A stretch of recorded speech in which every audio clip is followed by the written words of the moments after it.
I've been working so damn hard today, typing words so I can get my pay.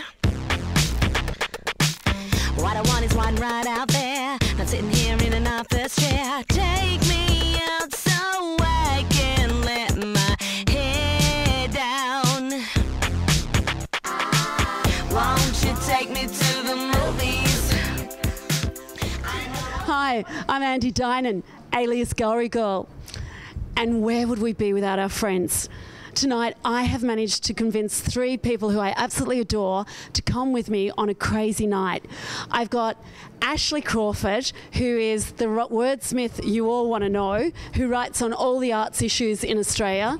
Prue Gibson, former curator for the Art Gallery of New South Wales, works on paper, who writes for Artist Profile, Art Collector. You want to know about artists, these two know it between them. And then Jo Bettini. Jo's that amazing artist you've probably heard about who walks across the desert with her camels. We're going to start off and we're going to go to the Helen Gorey Gallery in Prahran and see 2 new artists who I know nothing about, Peter Robertson and Jennifer Tyers. But it's always exciting to see a new show. And then we're going to go on and we're going to go to a panel discussion about The Rapture of Death. It's a new book that's been produced by Prue Gibson. And Prue is going to be leading me through tonight. Come on, who knows where we'll end up.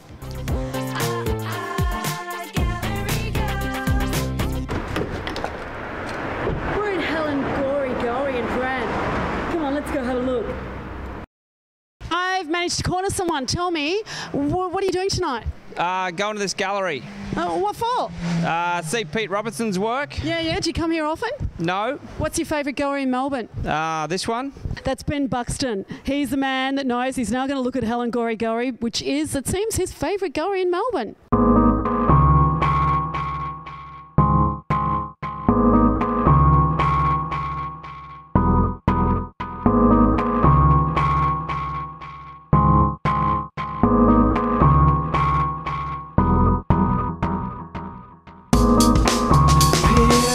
Back layers of plastic skin as we push this dirty baby out.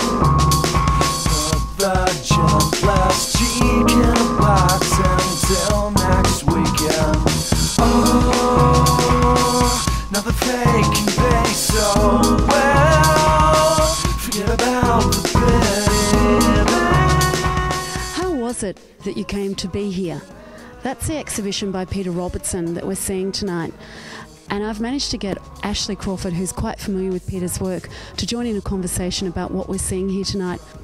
This particular painting really is the epitome of the horror. The horror.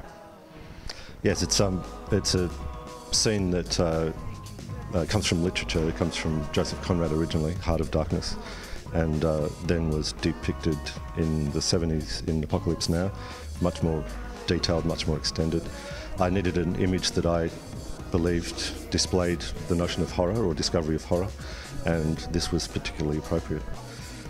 But is this not more the recognition rather than the discovery of horror? I mean, the blasting of children, the whole Vietnam War. It was recognition for him, but for those people that go through the experience of watching this film, it is a discovery. It is a discovery of what it is that creates that horror.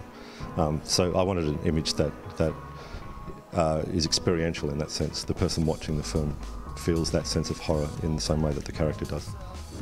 Now, most of the images in this show tend to be more like late 70s, early 80s works. But one that I think seems incredibly contemporaneous is certainly the one from Blade Runner. So can we just cross the gallery and just talk about its other extreme? Well, this one is titled Discovery of Loss, and I thought it was particularly a relevant scene because this guy's a replicant, a robot basically. He has a shelf life. He's about to die. He knows it. The whole movie's been set around the notion of trying to keep himself alive. It's the moment where he realises that he's about to die and he's realising his loss. Particularly pertinent moment. So, Well, this is the moment when the actor Rutger Hauer actually says memories are essentially like tears in the rain. yes, exactly. So why do you think this is so poignant? I mean, and he more or less proves as a replicant, as a robot, as an artificial being, that he is in fact, in his own way, very human. Is that what you're trying to portray here? Because it seems that way. Well, it's you know, it's possible that something that's not human can, in this particular context, can give us as humans that very raw emotion.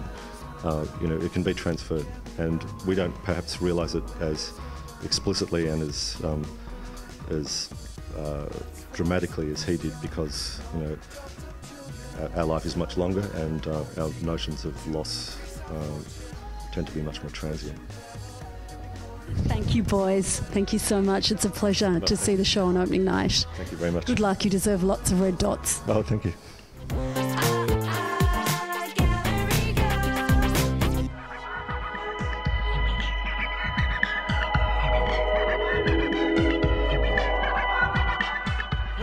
Tell me about Jennifer. Is she going to be a superstar? Should I be buying one? I think you should definitely. In superstar, in the world or category of works on paper as a watercolourist, she's an absolute master. They're beautifully rendered, they're fantasy, they tell a story. It's a bit like, you know, you read a fiction, and then you reread it and you think that you see more in it because you've reread it, but you actually see more of yourself. It's a bit like Jennifer's works. It reminds me a lot of the gallery world. It's a wood, there's darkness, there's tears, there's fights, there's characters dressed up, and at the end of it, is there a happy ending in the gallery scene? Always. You're an eternal optimist. You are a commercial galleryist. Good luck to you, Helen Gorey. Thank you very much, Andy. Thanks. Oh, let's do a vox pop. Hey, you look like artists. What do you think of the show? Fantastic. What do you like about it? I love Jen Tyer's work. Why? I just think it's amazing. It isn't. Very mysterious, powerful work. And you look like artists. What type of artists are you? I do oil paintings. Where do you show? I've got an exhibition in Ballarat at the moment. Oh, which gallery? Arthur Gallery. Hey, have a great night. Thank you.